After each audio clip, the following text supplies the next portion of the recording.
Warning, this video contains rumors, speculation, strong opinions, and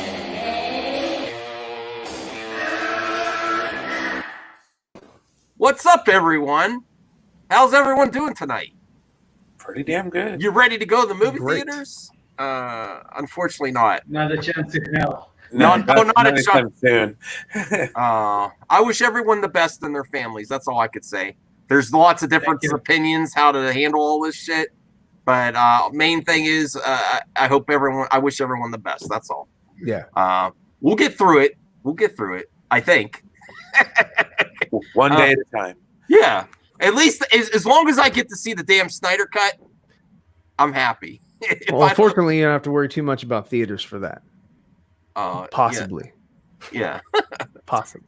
I did want to see it in the theater too. Yeah. Well, I mean, IMAX did like it, so you might get your shot. Mm-hmm.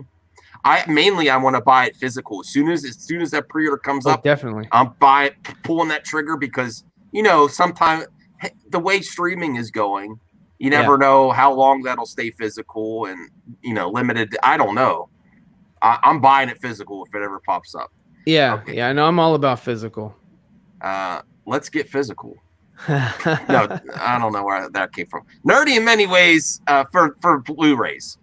Nerdy in many ways. What up, man? I wish I could watch live tonight, but I can't. Wish you the best. And after next week, I'm game for all that late night madness. Yes, that's how we roll here. I didn't tweet it out. I got to tweet it out. We have a couple things to react to just to have some fun. Actually, there is some good news today or this week if you're in the gaming, especially everyone loves Mario Brothers, right? Oh yeah.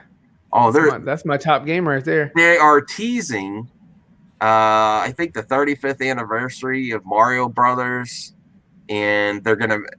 There's a bunch of remakes, remasters on its way.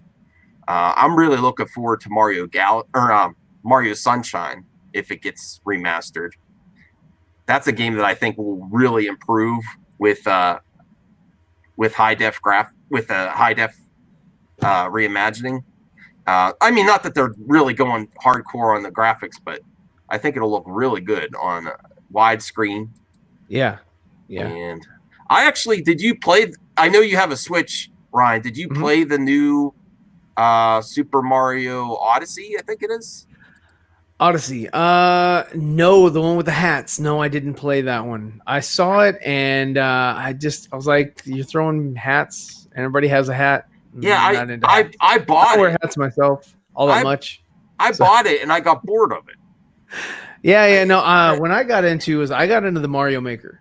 Yeah. I like making levels and watching my kids try to play it, and or my wife and or my family, friends, whatever. I like making those things and just watching them fail.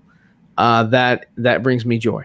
So that's what I'm about. If anything, I mean, they just released like the Kooplings on the Mario Maker True, and they have a lot of different little things that a lot of a lot of people who have modded the game put different elements or whatever into it, and they were like, really? What? We're the official, like Link.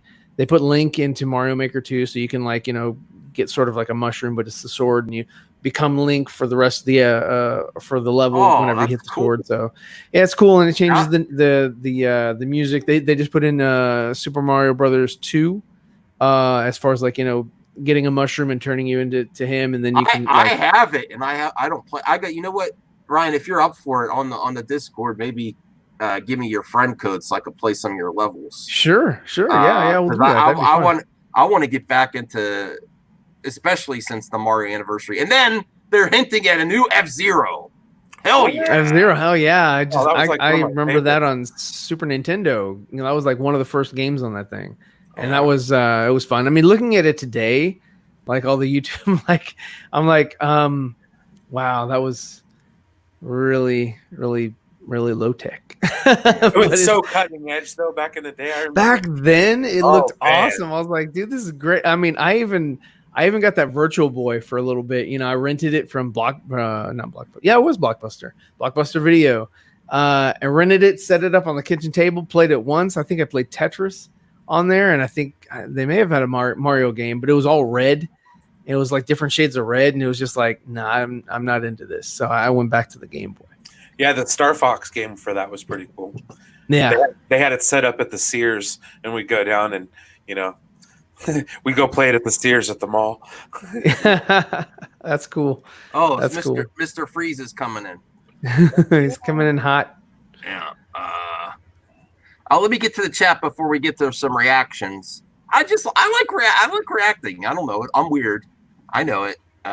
Hey, Cancer Jaws. Well, hey, Real Geeks and Gamers Entertainment. Love from India. Yeah, Cancer. I know. I don't forget about you. Said sometimes the Cancer says you forgot about me. No, I don't forget about you. Mhm. I was having an audio problem. I lost all my damn articles. Hey Max, how are you? Okay, going by the seat of my pants. I'm not really prepared that much for this episode. Goodbye, Hollywood Dreams. Christopher Barker with the hot take. I feel bad for all those people that put all that invested so much in going into the movie industry, and people went to school. And can you imagine if you just got out of school, you went for producing movies, graphics might be a little easier than other things, acting or whatever, and then this hit. Oh my God! Yeah. And then you have your student loans coming in.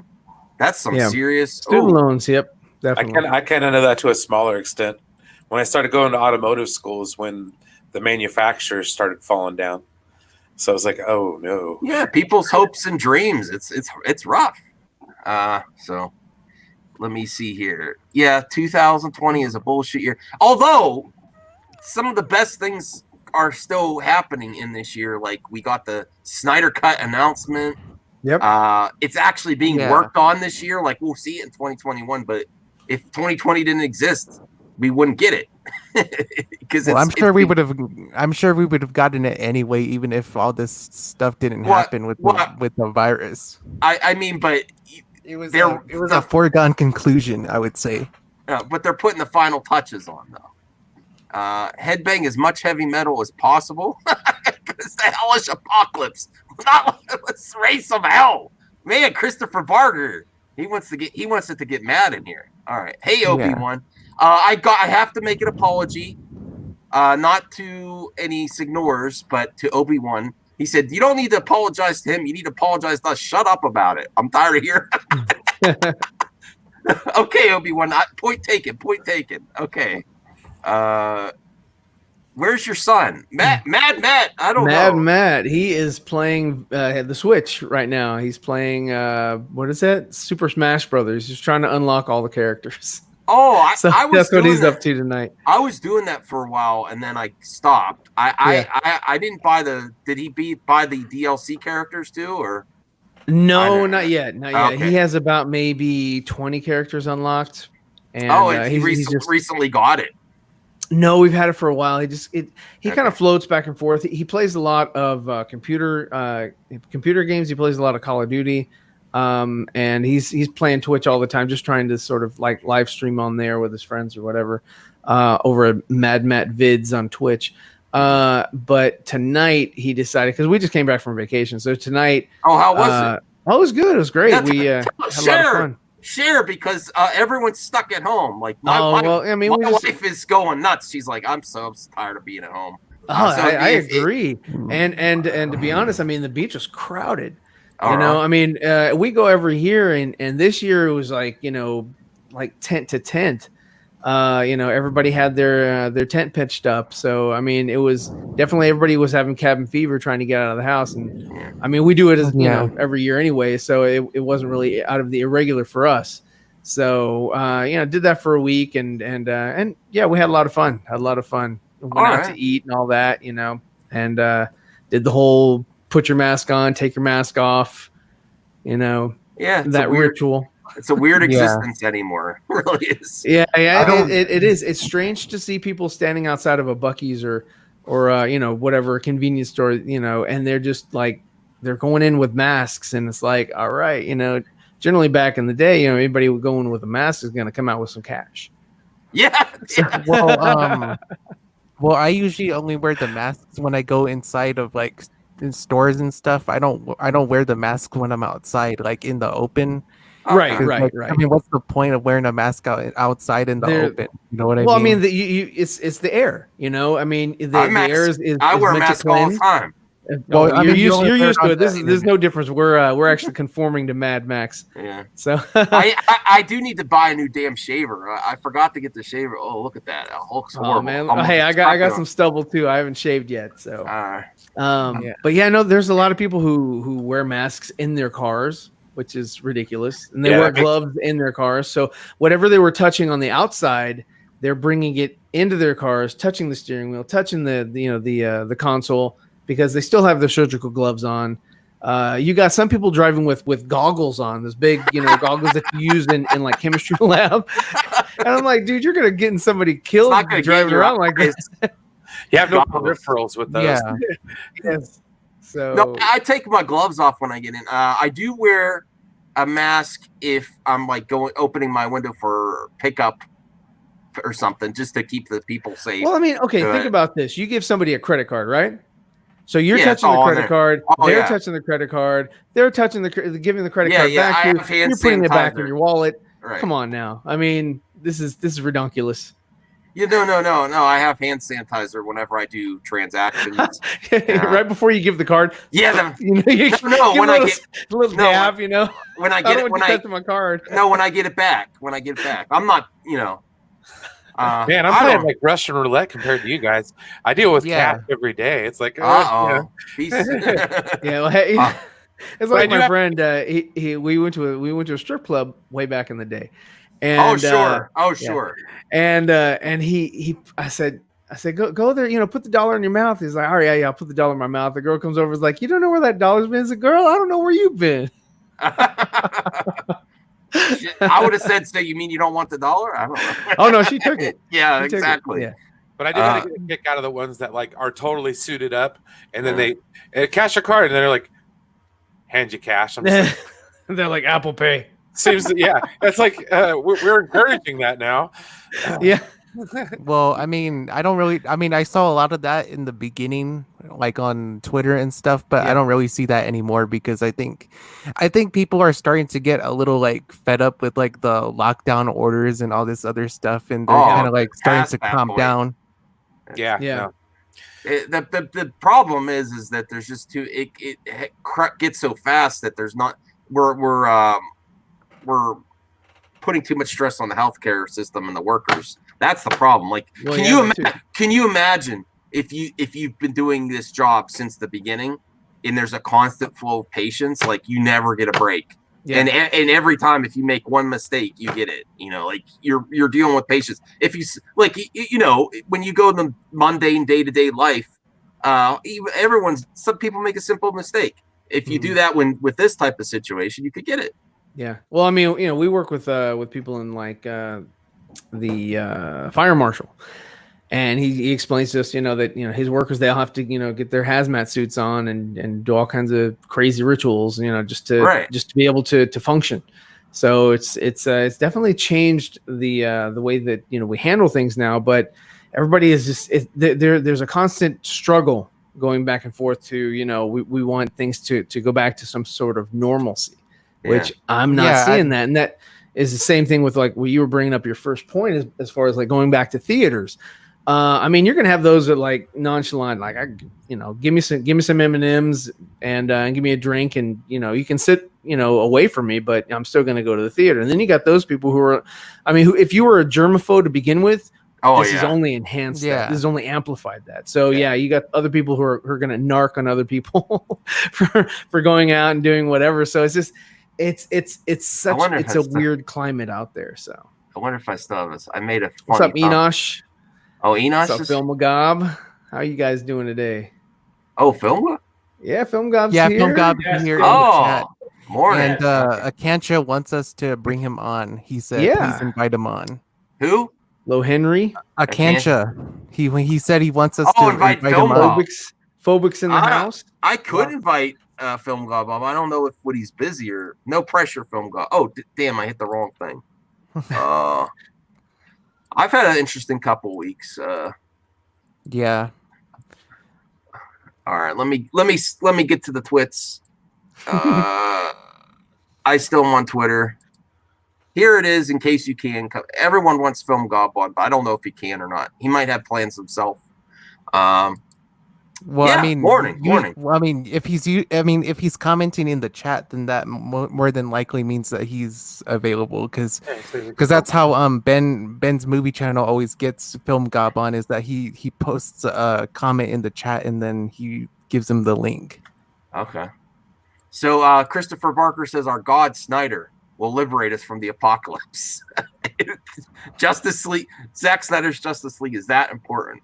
Yeah, Justice League Blu-ray, let's go. We want Speaking Zack of, Snyder's Justice League.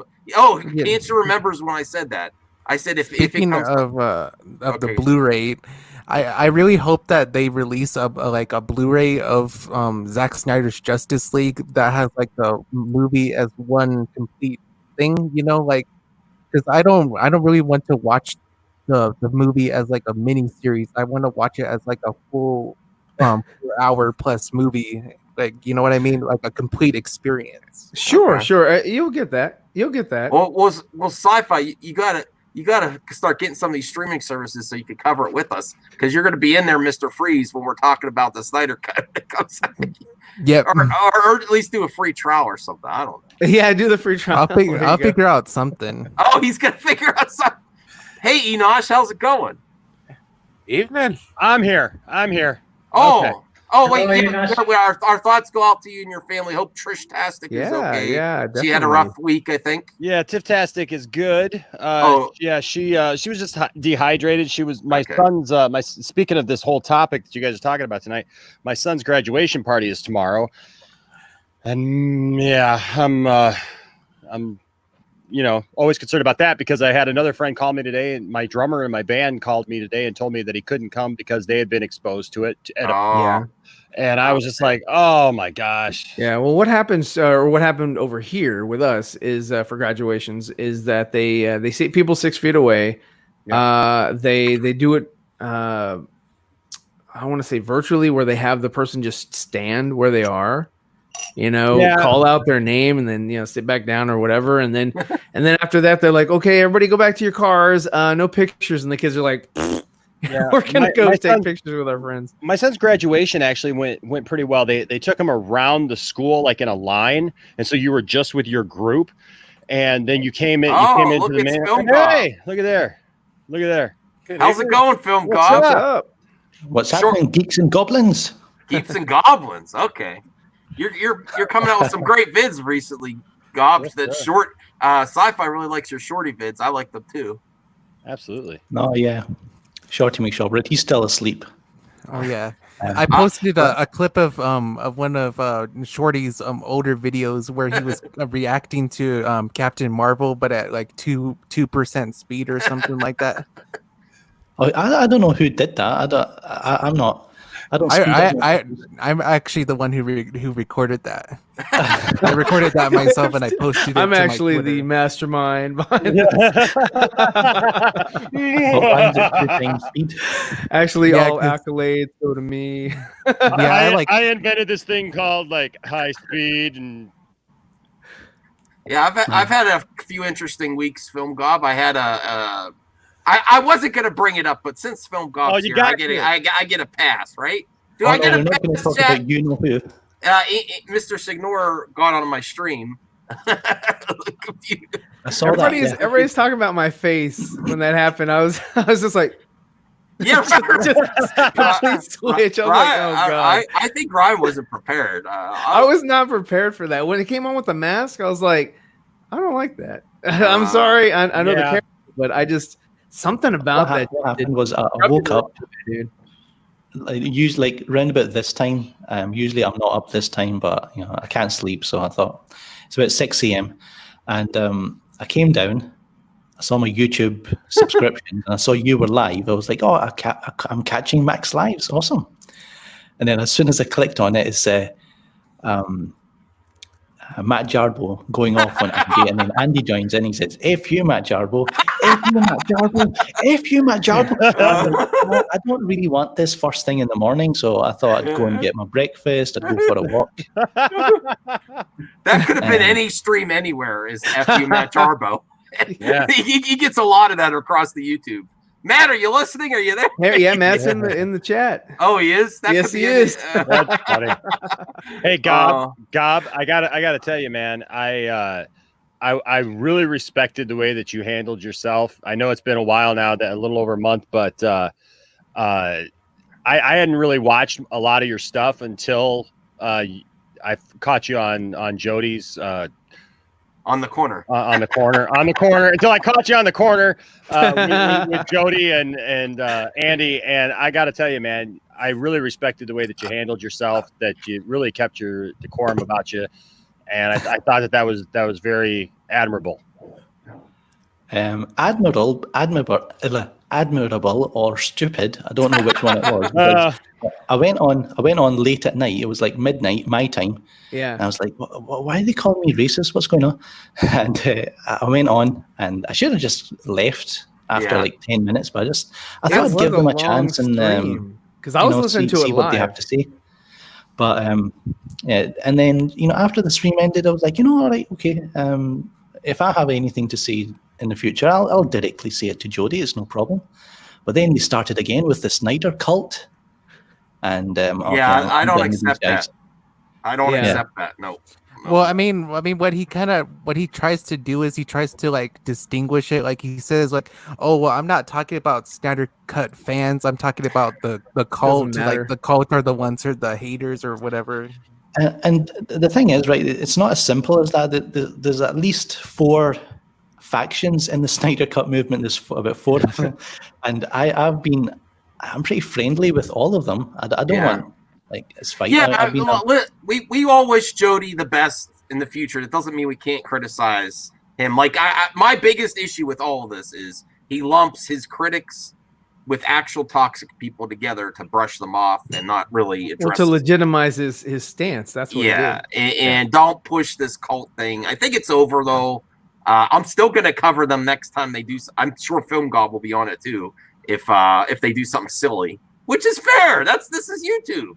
I mean, it was funny. Max. Sorry, Max. My one complaint is maybe you focused a little bit too much on Jody and Andy. There's other channels you could critique. That's all. Yeah, like mine. You're right. I did. That Zeverfett guy. Zeverfett guy, man. He's nothing but trouble right now. Let me tell you. See, you Film Gob. You're right. I'm willing to accept constructive criticism. I took it personally because of all the friends I lost, and I'm still talking about it now. Which the people like move on. But look at the friends you lost, but look at the friends you gained, man. Yeah. Sure. I don't like being. Yeah, I don't like being closed off or judging a fandom because this is why I'm here, is to talk to people I don't necessarily agree with. So when I was inviting Snyder Cut people to talk and discuss it, I got, people prejudged because they're Snyder Cut fans. They wouldn't even talk to them. They're like, oh, you must be this way. For real. I totally got that. And when I was inviting people to have discussions, that's when things went sour. But Matt's here. Hey, Matt, how are you doing today? Are you there? Oh, I'm good, Matt. I'm here. I'm not going to stay long because I'm out doing deliveries, but I just wanted to come on and give the crowd a show. Okay, cool. No, I'm kidding. Or give the show a crowd.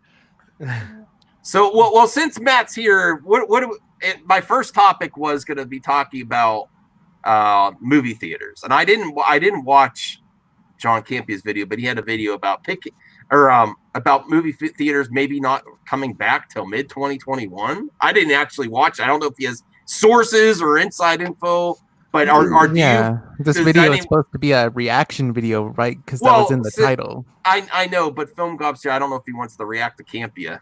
We could, if you want. We can do that, yeah. Oh, okay, we can react. Well, I like this guy. Yeah, but before we react, I like this guy. I'll tell you what, I came to the party late, but man, when I got here, I got gobbed all up. Let me tell you. High five. Hold on. No, I can't. Can we all do it? No. Why didn't you're not fine. Oh, no, wait. That's not the right one. All right. Wonder Twins? Yeah. There you go. Yeah, really. But Matt, what's your opinion on this movie theater situation? Are we going to get them before the end of the year, or is it just it's done deal, you think? You're just an opinion. I know you can't be for sure. Are you there, Matt? He's Matt. making a delivery as we speak. No tip. No, I'm here. Just the tip. No, it's possible that I might be sent to my death right now. So the guy, check this out. The person who ordered McDonald's got 150 creamer packets What the and hell? salt and pepper packets and no actual food. But They gave it to him? like $7 to It's a drive trick. Probably to the They're gonna snatch you. It's a trick. So if I die, it's possible. It's possible they're gonna snatch me. You heard it here. Bring the I'm not happy. mayonnaise. I really want to go see a movie. Yeah. You heard it here first. Movie correspondent Matt I Jarbo would, is risking I would his tell life for a porno theater for right now. McDonald's packets. Man on the street. Yeah. I'm not even. Oh boy. Well, is there anything? Are you still happy 2020 existed, Gob? Wait, hold on. Is there stuff to be happy about? I mean, we get the Snyder cut for official. We got the Snyder cut. That's about it. Really. Well, DC, Yeah. DC fandom too. DC Fandom's coming. Justice Con's Justice coming. I'm Con, going to be yeah. streaming Justice Con with Fatal J next Saturday and Sunday. Yeah. So that's going to be fun. And Abu Nas is going to be there too. Cool. I'm looking forward to Tenet. I don't know when that's coming, but I'm getting more excited. I have a friend who is a big Nolanite, and I send him a text message, and he's like, I said, have you watched the new, the first trailer came out. I was like, have you watched the trailer? He said, don't tell me anything. He doesn't watch trailers. He doesn't want to know the news about what's happening. He just wants to know what date is it coming out and where can you watch it? And hopefully in IMAX, because you're a big IMAX fan. Oh, that's wrong. And so he doesn't want to know anything about it. But yeah, so he gets me hyped up for Tenet. Oh yeah. Oh yeah. I'm also wondering when Top Gun Maverick is going to come out too, because it was supposed to come out in July, but then they pushed it back to December. But I'm not even sure if they're going to keep that December release date or not. Christopher Nolan is leading the way. Every time I think Top Gun Maverick, I think Ben's movie channel now. Oh yeah, because of that we use 6 IMAX cameras inside the cockpit with the actors part in the commercial or whatever. Well, according to Mike Zero, Nolan has completely moved on and is ready to go ahead and take the helms of Star Wars. So, he has a video on that? Oh yes, yes he does. What? Yes he does. Christopher Nolan to helm a Star Wars movie and take and is being prepped by George Lucas. He just pulls. We talked about it. We started this thing over on the channel called 2 Cents on Nonsense, and so we did this whole thing. We were trying to pick a video, and we saw that we were going to do it, but I said we brought up the joke. We said, yeah, you know. He doesn't care about getting Tenet in theaters or anything anymore. He's totally moved on to Star Wars. He's completely over that whole Tenet thing. Whenever that comes out, he just pulls 2 trending topics and puts them together and creates a rumor for it. Oh, Christopher Nolan wants to release Tenet, Star Wars. I'll put it together. Brie Larson, Star Wars. Brie Larson. All right, let's I actually heard Double Toasted actually suggest the idea of Christopher Nolan directing a Star Wars movie a long time ago when The Force Awakens came out, because I saw their review of it. I'd go see it. I'd go see it. Yeah, if we can. If Tenet ever gets out. Oh boy, let's get Tenet out first, then we can talk. All right, so let's actually watch his video. Should we? Yeah, we should. Okay. All right, here's the video. Let's move on to main topic number 2. Oh, thanks, John. And our second main topic today. Second main topic. By Carter. Thanks, Carter. Did you see an analyst at Disney in The Hollywood Reporter saying that they expect most movie theaters to remain closed until 2021, mid-2021? If that proves to be true, the repercussions seem massive. What would this mean in terms of the future of theaters and what will happen to all the movies currently being held? All right, thanks a lot for sending that in, man. And yes, first of all, Carter, just to correct you, it wasn't an analyst from Disney that said this, but it was an analyst from a big industry company that analyzes the industry and all that kind of stuff. This was the comment that came from a quote in the Hollywood Reporter by Doug Kreutz, who is one of these analysts that a lot of people in this industry take very seriously. And he wrote the following: "We had previously assumed that the spread of COVID-19 would be relatively halted by now." Of course he did, because if we weren't a pack of idiots, it would have been. John's going hot in this one. I didn't know. Bob, did you know he went hot in this one? I didn't know that. That's too early for these hot takes, man. It's too early. Too early.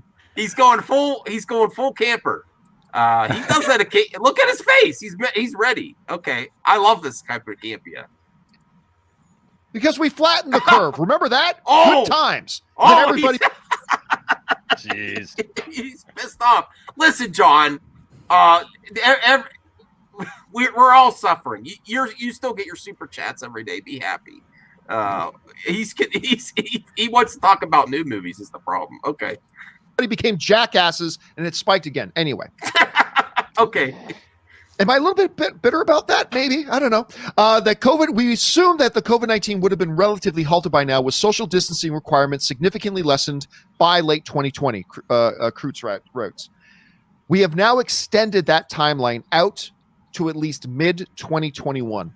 The situation remains very fluid, and we do not rule out the possibility that the impact could last even longer. Oh, boy. That the impact could last even longer. Now, it is important to point out here that this is one analyst, all right? This is one dude, but again, it is from a company that's taken very, very seriously by the studios and by everybody in the industry that is saying this. That is not a definitive thing, that theaters are going to stay closed to mid-2021 and all that kind of stuff. I personally still believe they're going to be open before the end of the year. Okay. I know. I thought for sure we'd be open by July. I mean, go back to February. I thought, yeah, by July we'll be open up again because, we're intelligent people. We're going to do the smart things. For the most part, we're going to stay at home. When we need to go out, we're going to wear masks. We're not going to get together in big groups. We're certainly not going to pack out bars and beaches and restaurants and whatever. We're certainly not going to do that. I mean, if we go into a restaurant, it'll be one that has social distancing, 6 feet apart, hand sanitizer, mask, blah, blah. But nope, we didn't do it. And now it is spiked with every single day, new record numbers and all that kind of stuff. So, I did think we would have been open back up again by July. I thought Tenet months ago was going to hit its July 17th release date. By the way, is this a shock to all you on the panel? Did you think we'd be back by now? Yeah, a little bit. I didn't think so. I mean, at least by I thought they'd be open, but only like maybe 5 people go to the movies at a time. Very limited capacity. Well, I mean, nothing is going to be at full capacity, even if they're reopened. You know what I mean? Because even like the stores, they have limited supplies and everything. Now, I'm not going to make you guys sit through the whole 14 minutes of camper. Thank you. Okay, but I want to hear a little bit more to see if he gets past this blaming everybody, to see his thoughts, and then we'll just trash the video. Guys, yay! Today is the opening day for Tenet. Today is the opening day for Tenet, ladies and gentlemen. It was great. July 17th. It was great. I loved it. So, Rob, maybe I'm being naive or optimistic. I still don't personally believe that it's going to be till 2021 or even late 2021 for when the movie theaters open again. But you have to at least take warnings like this seriously. What comes to mind, though, is what happens if it is the case? Oh, boy. What happens if the movie theaters cannot open again until mid-2021? Video on demand. What are the repercussions of that? And that's the first thing that comes to mind when I read these sobering words. Here's what comes to mind for me. It's going to be a disaster. It is going to be an absolute disaster on several fronts. Not something that it doesn't mean he brings Robert on the screen. Robert's about to talk. He says, "Shut the fuck up, John." Right. I know. We need. I'm going to send a super chat to John and say, "Let Robert speak more." Man, he's he He's the best part of the show. He has to wait every time. Look at that. He's so polite. When Robert got in trouble for those tweets and everything, and John had to like explain everything leading up to that. Like that was so sad just watching poor Robert. Like I felt so bad for him because he already went through all that stuff, and then he had to listen to John sit there and like explain the whole thing and not let him talk. And he's just like, I'll wait. What do you have to say? And then cut him off a couple times even. Hey, as long as I get the Snyder cut, I'm happy. I do want the.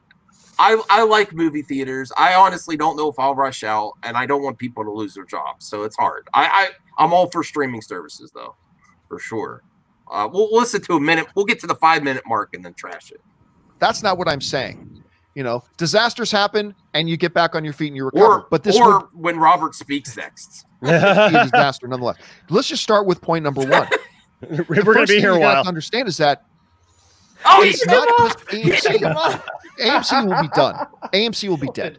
Like just the biggest movie theater exhibitor in the world. I wanted to hear what Robert wanted to say. Like that is going to disappear. He's like, no, cut back to me. No, camera one. And if you're not short-sighted and you understand how everything is connected, especially in this industry, you start to understand that sense of dread that creeps in about what the dominoes that will fall come into play.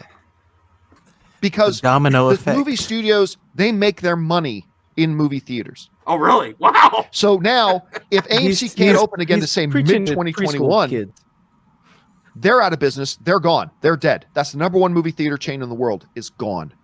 That will affect the studios. But beyond just AMC, let me point this out too. God damn it. Robert, AMC started behind the 8 ball because they were in a position of $5 billion in debt, which we've talked about. It was smart debt. Oh my God. I'm straining ahead. They got their A-list program up and acquired some new locations. You can skip ahead. He's going to put Robert back in frame and then cut him right back out again. No, I was skipping ahead to see if Robert gets to speak. It's almost at 7 minutes. I think Robert went to take a leak. No, Robert was gonna speak, and then John's like, "No, camera back to me." Exactly. Robert should come on this show. We would give him more time. We had him. We had him on 4 Nerds with us, and and it was fantastic. He's a great guy. I love Robert. I love 7 people on this panel, and Robert still would get more chance to speak than with just being on with John. I think I should just skip ahead to what Robert says, and then we'll stop because I'm sick of. Camper, man. Robert. I mean, he's kind of like going in circles. Okay. He looks the exact same. See how long it takes him. If he cuts away again, I'm gonna go nuts. Look for everybody back to that Hollywood Reporter roundtable where they had all the studio heads talking together and they bring up the issues of streaming and stuff like that. It's not the answer, but guess what? 7 if this minutes thing stretches into mid-2021, God damn it! Streaming may not be the answer, but it becomes the only option left on the table. So now you're going to see something that I never thought would have happened before because I never thought the theaters would be closed until 2021. Now you're going to see Black Widow. Guess what? Disney is not going to sit on that for another year. Disney's not going to sit on. I just do not believe that Disney is just going to sit on Black Widow for another year. Black Widow may have to hit streaming. And while a lot of us go, okay, his mouth is open. He wanted to say something. Disney takes a massive punch to the balls financially because of it. But they can't just, to your point, Rob, you brought this up many times. You only leave a big, high budget, big financial implications already sitting on the shelf for so long. You can only do that for so long. All right, we're talking about all these we're talking about a tectonic shift in the entire movie industry. The movies will survive, but it'll look a lot different. And there's going to be a lot of dominoes that do fall if this thing stretches into 2021. And these things like it's even hard to fathom, Rob, because once you start realizing what the next domino to fall is, then your head starts going, okay, and if that happens, look at what happens next. And oh my God, if that happens, look at what happens next. Oh my God. It's a really scary, scary thought for this industry. Anyway, Rob, you take a look and you read this analyst's word saying, I mean, we're thinking maybe mid-2021. Right there. What are the number one, what do you think the likelihood is of that being true?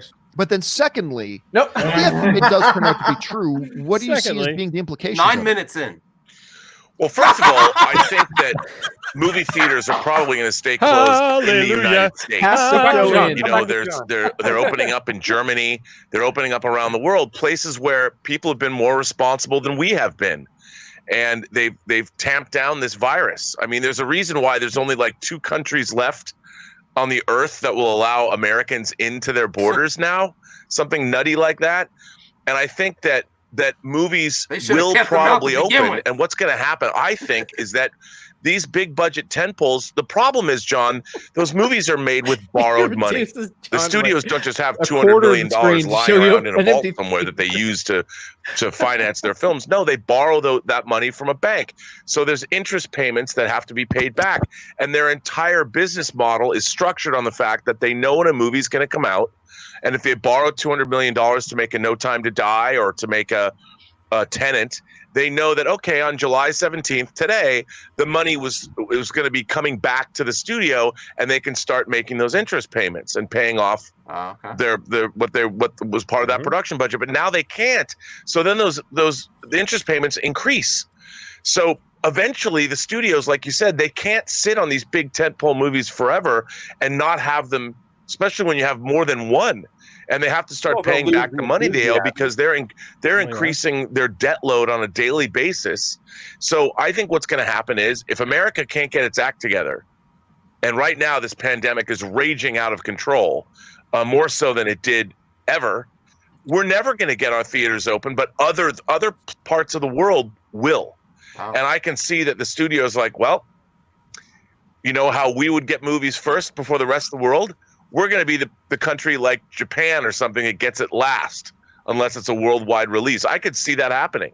I could see the rest of the world's going to get Tenet and Black Widow, and they're going to see these movies, and they're going to make. They might not make everything back because okay. All right, we can trash. He came out with the most. Sorry, Sci-Fi. He came out with the most interesting conversation. It took 9 damn minutes. He did. So I'm going to trash the video there. He thinks that it could get to the point where it's released in other regions first. Do you think they would do that? Well, I mean, the movie theater market as it is already pretty China centric, because that's where these studios make most of their money anyway, is from China. So I think what we're gonna see, if it goes in that direction, is more Hollywood movies kowtowing to like the Chinese censors and making certain decisions for that market, and less so for the American market. You know, us. Okay. I don't know if I see it opening in other regions and not America.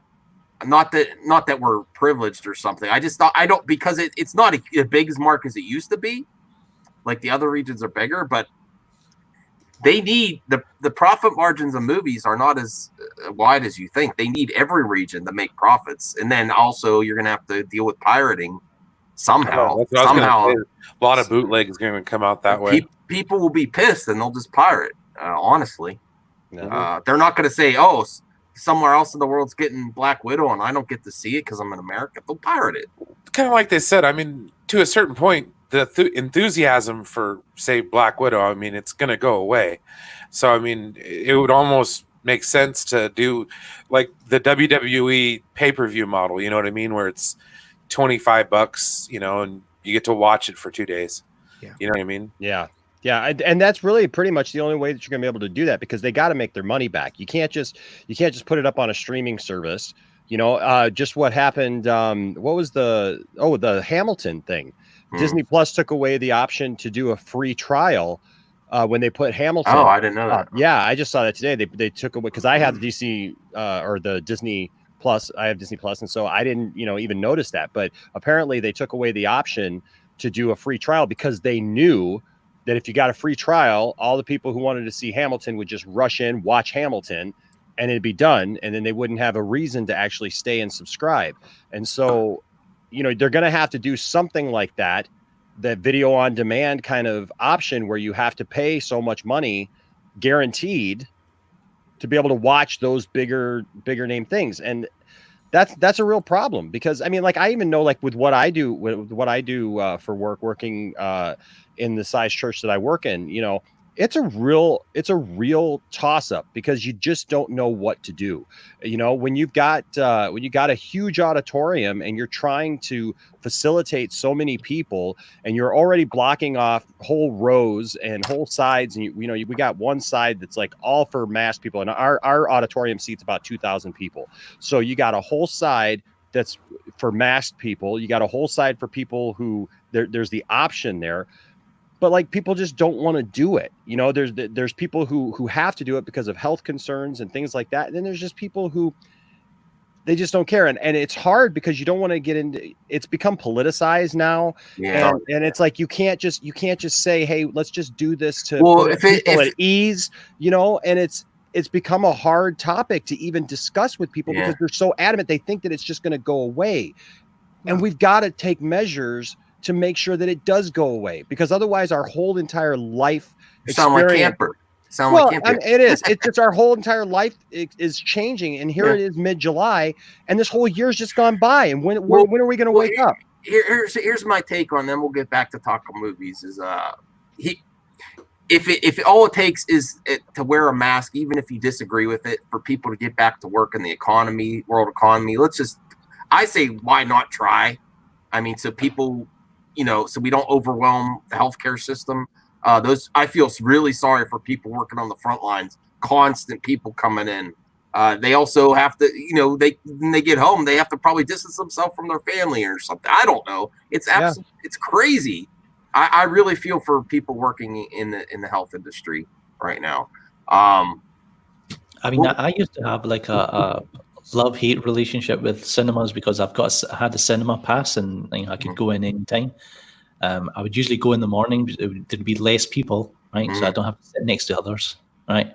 So and now it's like, okay, we're going to come back and there's going to be like distancing seats, social distancing in the theaters, and I'm like, it's a bit boring. It's like you want the full crowd there for some films, right? Not all.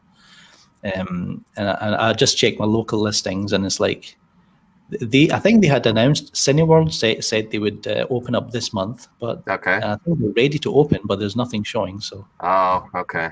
You know what I don't understand? We have a drive-in, and our drive-in just we rented out the drive-in, right? And took a group there. And I don't understand why drive-in theaters, because there's still a lot of drive-in theaters across the country. And I don't understand why our drive-in theater is closed when it is outdoor and you can social distance and stay to yourself. There's nothing to play. I mean, I get that there's nothing to play, but they're playing. I mean, like last week, The Empire Strikes Back was like #1 at the box office, which is hilarious because that's all that was playing. But I don't understand why they're not taking advantage of that a little bit more and maybe trying to work out some plan, because that would be an actual cool thing to see a resurgence in maybe drive-in theaters, or maybe at least their relevancy for a while, to be able to offset some of that, especially during these warmer summer months. Now, when winter comes, you're going to have to look at a totally different option. But at least for now, why not? Heat. Yeah, but why not take? Yeah. Well, if you do the drive-in right, you'll have the body heat anyways. But anyway, no, seriously, like why aren't we taking? They should do dinner and a movie. These restaurants. I saw one in New York that had people park in the slots, and they didn't have people in the actual restaurant. They brought it out to your car, and they did a pop-up theater. I mean, they should do this across with all these big chains. Mm-hmm. It would be a great thing to help. I mean, I live in the fourth largest city in the nation, and we have one drive-in theater, and it's like 30 miles away from where I am. Mm-hmm. And we used to have them everywhere, but I mean, they've been, slowly declining, but I mean, the people they would actually have to invest, find land, build, prop these things up. I mean, it would take, another couple years for them to actually, build it to where you can. No, I get that. I'm not saying like drop everything and like start building, those things, but there are still some around. And so, like it'd be cool to see partnerships maybe to utilize the ones that are still around, Well, what's everyone's take on if they start to announce these movies that they're holding back, that they will just do streaming? will you pay it? Or are you for that film gob? Or are you for the theater experience? Like, you want to see it first there, or you're like, yeah, I'll do streaming. I'll pay $30-$40 to see Wonder Woman 84. Yeah, I mean, for like big blockbuster type films, yeah, I would love to see. I still want to have the cinema experience. I still want to see Tenet in IMAX. That would be amazing. But there's loads of films that I used to go and watch. And it would be like, yeah, it's fine, but I could have done watching it at home on a streaming service. So I don't mind that they're going to stick some films on streaming services. I don't mind that, but and I think it's possible to have these maybe 2 movies a month, cinema to put on, where it's so you can keep your social distancing and everything, but you get the kind of the cinematic experience for a couple of films a month. I think that would be safe and sensible, but I don't know if the cinemas are if that's worth their time. I don't know. Right. I think they have to have multiple titles to make profits and all staff all those people. It's like you have to packed houses. Yeah. I mean, they make their money off of concessions, and also theaters, replayability. That's one of the reasons why they cut down Justice League to like 2 hours, because they wanted butts and seats because of the the profit that they could potentially make just off of the name. Yeah. But yeah, I mean, like Film Gob said, I go for the big spectacles for the movies. Like, there's a lot of that I'm not going to watch at the theater. I mean, I'm glad I didn't go to the theater to watch that one alligator movie you told me about. Oh, come on! It was horrible. I liked it. Come on, it's not that bad. What, Crawl? Crawl. Yeah. It was. You'd tell me that you would pay to go to the movies to see that thing. Yeah, I paid to go see Lake Placid, and I was pissed. In the theater. Did you guys ever see Primeval? It was that crocodile movie that was based on a true story about a real killer crocodile in Africa or something. Yeah. No, I'll have to check it out. No, So I'm an easy guy to please. So I saw say this. Anaconda though. Yeah, I'll say this. John Voight. My family, we're huge moviegoers. We've got our movie theaters literally right around the corner from our house. We go see pretty much everything. We go see everything that we want to see. Typically in the theater. In fact, we joke sometimes because a lot of times stuff will come out on DVD, and we have a hard time renting a movie because we see most things in the theater. We just love going to the theater. It's part of our family. It's part of what we do. So I know for us, when our theater opens, we're probably going to be there. We're going to figure out a way with whatever's there. We're going to figure out a way to go. And make sure to socially distance and have that. But I'll be honest with you, if they announced tomorrow that Wonder Woman 84 was coming, I'd gladly drop the $30 and have it here at my house if I can't go see it in theater. But I agree. I'd pay 40. I'd pay 50. Well, yeah, but I'm not going to drop that. But I'm not going to drop that kind of money on a smaller film that I'm not so excited about. And I think that's the problem. Is most films are not.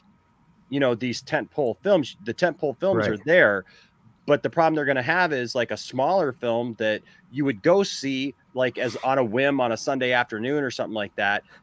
I'm not going to pay $30 to see that.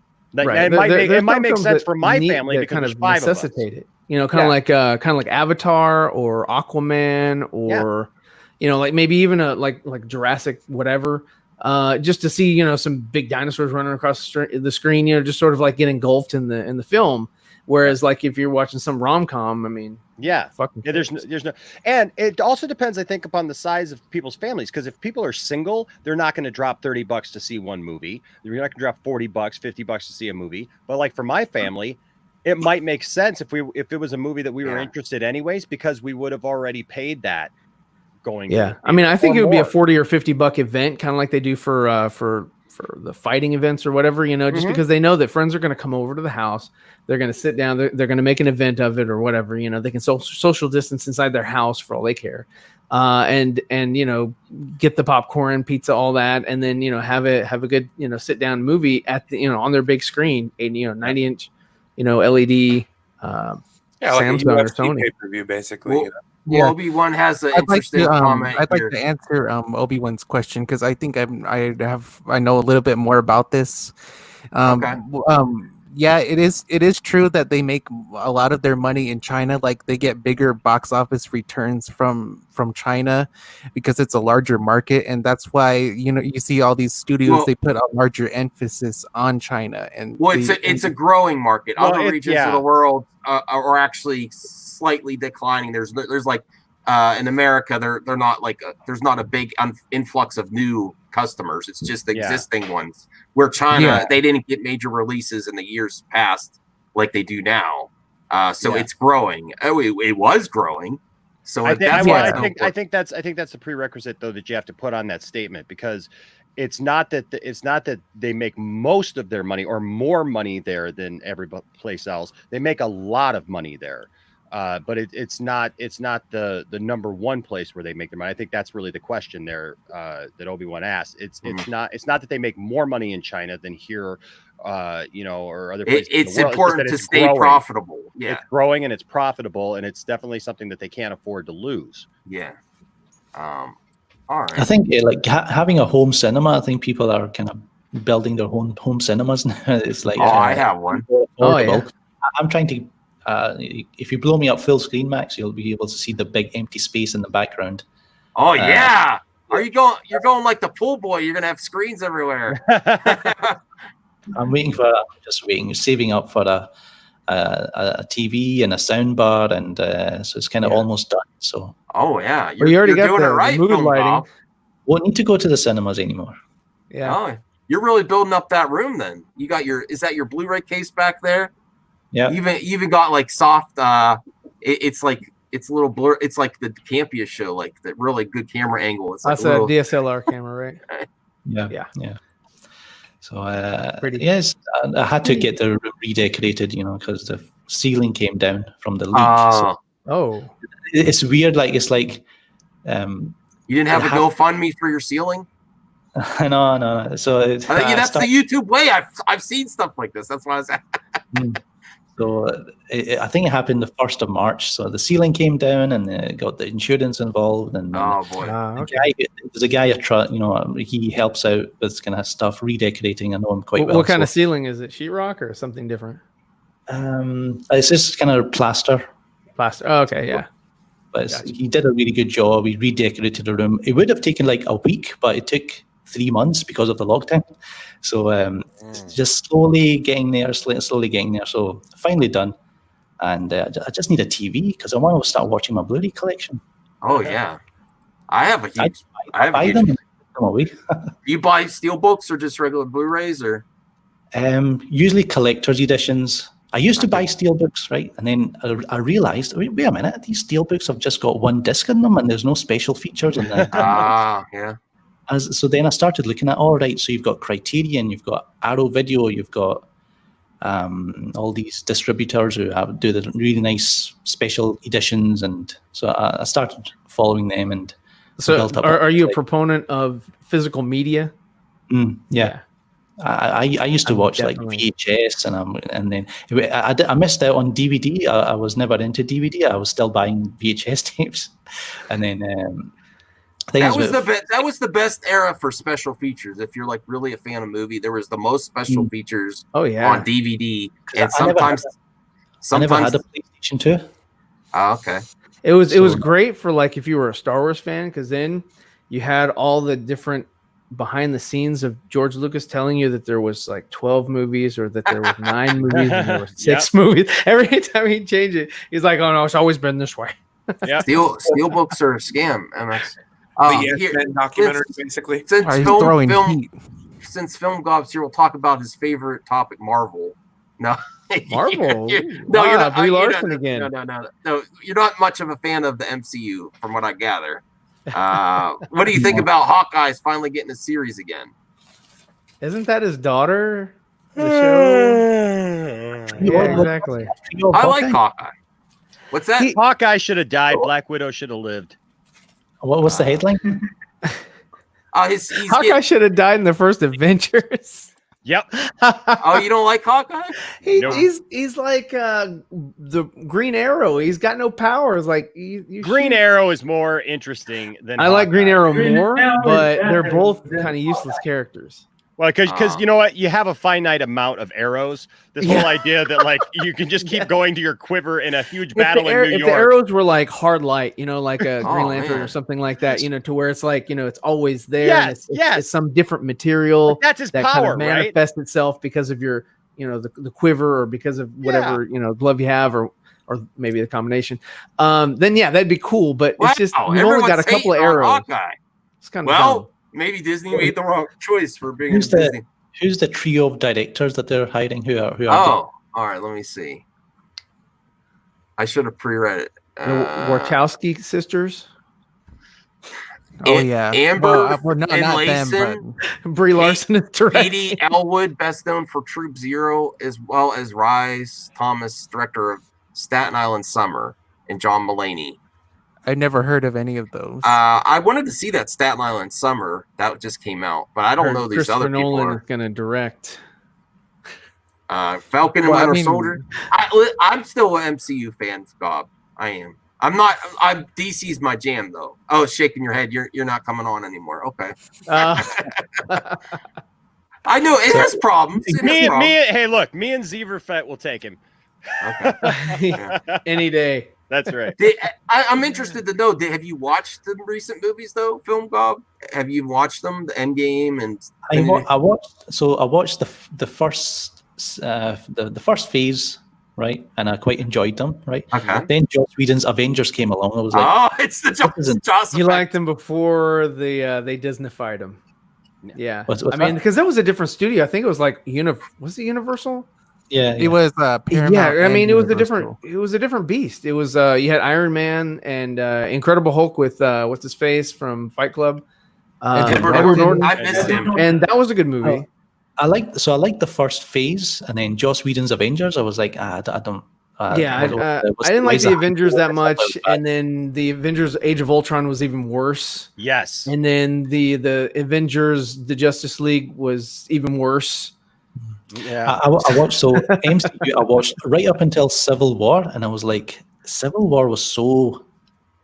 It was just so flat. It just felt flat. They were trying at that point in time when they did Civil War. They were trying to thwart BVS because we had BVS coming out, and they were like, "Well, we need to have our BVS." So I saw a quote from Kevin Feige. So this is going back a few years.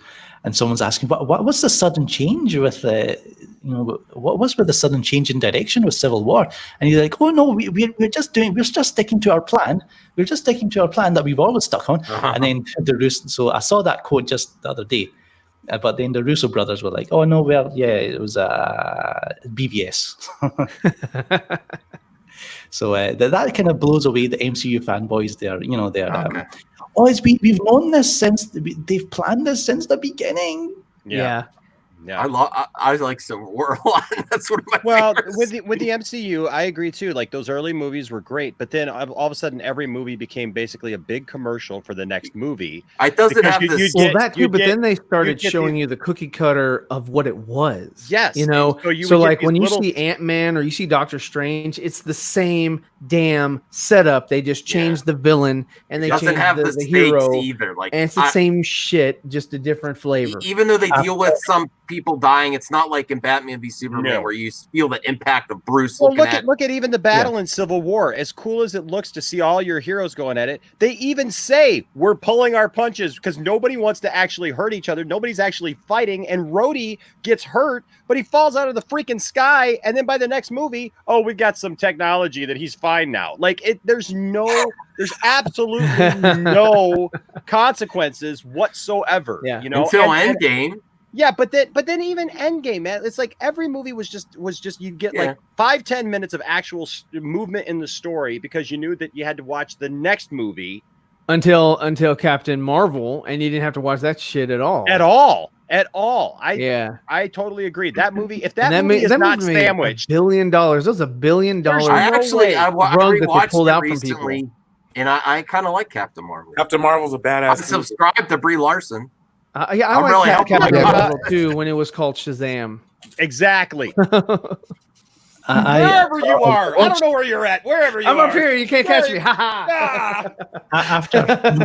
After Civil War, I've only watched what was it, Black Panther and the Infinity War and Endgame. That's the only ones I've seen. Okay. After this, I might watch Shang-Chi because that's well, see, now they have to be a little bit more creative, though. I like because we're on to them, right?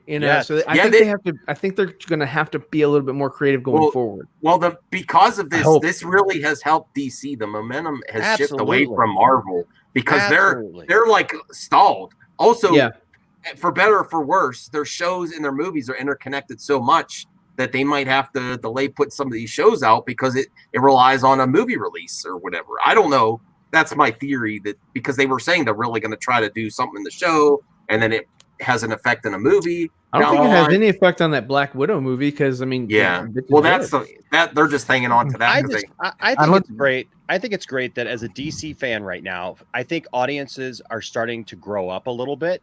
Mm-hmm. And the thing is I always said with BVS, for example, when everybody was hounding on BVS and talking about what it was just a horrible movie and they hated it and it was just like the worst thing ever. And everyone was, as a DC fan, you literally just got sucker punched left and right, from everybody. Yeah. But I always said once that movie is in the vernacular and it's on TV and people can be watching TNT and it's on in rotation and all these things, people are going to discover it and they're going to start seeing, you know what? That wasn't as bad as what I thought because all the hype had them blinded to anything possible that they could like it. And then when they're actually able to sit down and go, oh, yeah, that was right. smart. Well, it's just like that. Every one person that gives a bad review, that's like 10 more people that hear the same damn bad review, so they're not going to give it a chance. Yep. And that's why I'm glad about with HBO Max actually giving or putting up the BVS Ultimate Edition.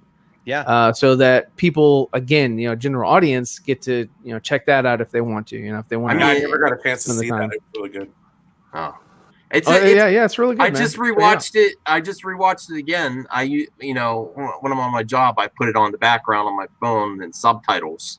And it just keeps getting better. But it was ahead of its time. Yeah, I mean, look at what I don't want to go into politics of the police, worldwide police and stuff, but if superheroes did exist, don't you think there'd be people protesting them and to be questioning every single move they make? That's what I love about if that. If you go into the mindset of this is as close as you could get to superheroes being in the real world, everything makes sense to me. That's how I look at it. Well, that's why I like that other show as well. That one called The Boys. Mm-hmm. I like that one too. That one's a really good one. And they're coming up with season 2 coming. What's soon, that film, Bob? Sorry. Like Zack Snyder said, some people need to wake up from their effing dream world. Yeah. Yes, exactly. Did you see The Boys? Did you see that one? I've not watched it, but everyone keeps harassing me to watch it. So. Yes. It's really good. Really good. And season 2, I think, is done. It's done. It's just they're going to release it. They're going to release it. Yeah, so that's something to look forward to. What's that, Mladen? They're releasing it in September. Okay. Nice. So look forward to August. You got to get on. People would love. I mean, it's going to be trending again. That's going to be a big thing in September. Usually, I don't watch TV shows. I know there's loads of good TV shows out there, and I'll take time out to watch maybe Ash versus Evil Dead. I enjoyed that. So wait. Justice League. Zack Snyder's Justice League could come out like a TV show. Yeah, that. Yeah, so The Boys, and that's kind of on my radar. So I'll check it out. It's really good. If there's anything you haven't watched yet, I say that's the one thing you have to definitely.